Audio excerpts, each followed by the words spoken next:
చేయాలి. కొన్నాళ్ళు పనిచేసిన తర్వాత పనితనం వస్తే నువ్వే నీ సొంతంగా వ్యాపారం పెట్టుకోవచ్చు.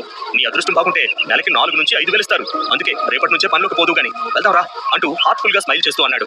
అదంతా విన్న కృష్ణకి చాలా ఆలోచనలు వస్తున్నాయి. మనసంతా గందరగోళంగా ఉంది. నేను వేరే ప్రపంచంలో ఉన్నా కూడా చదువులో వెనకబడి ఉన్నాను. అలాగే మా నాన్న కూడా నాన్నగానే ఉన్నాడు.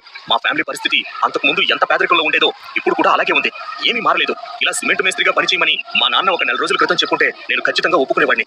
ఇంకో ఆలోచన లేకుండా మా నాన్న చూపించిన దారిలో నడిచేవాడిని. కానీ ఇప్పుడు నా మనసు అంతకు ముందులాగా లేదు. ఒకవేళ నేను మెజిషియన్ అవ్వలేకపోతే ఇలాగే ఎక్కడో ఓ చోట వర్కర్ గా జాయిన్ అయ్యి కష్టపడాల్సి వస్తుంది. అప్పుడు అంతకు ముందు ప్రపంచానికి ఈ మ్యాజిక్ ప్రపంచానికి పెద్ద తేడా ఏముండదు అని ఆలోచించి, నో, అలా జరగడానికి వీల్లేదు. నేను ఖచ్చితంగా మ్యాజిక్ చదువుకోవాలి అని గట్టిగా తన మనసులో రాక్ సాలిడ్ గా డిసైడ్ అవుతాడు. కృష్ణ అలా ఆలోచిస్తూ చాలాసేపు సైలెంట్ గా ఉన్న తర్వాత సడన్ గా, నాన్న, నాకు ఇంకా చదువుకోవాలనుంది అని తన మనసులో మాట చెప్పాడు. ఆ మాటకి చిదంబరం ఆశ్చర్యపోయి ఒక కనుబొమ్మ పైకి పెట్టి కళ్ళు పెద్దవి చేసి చూస్తూ, అదేంటి, నేను నీకు చదువుకోవడం ఇష్టం లేదని అనుకున్నాను అని సీరియస్ గా అన్నాడు. వాళ్ళ నాన్నకి తన పరిస్థితి ఎలా ఎక్స్ప్లెయిన్ చేయాలో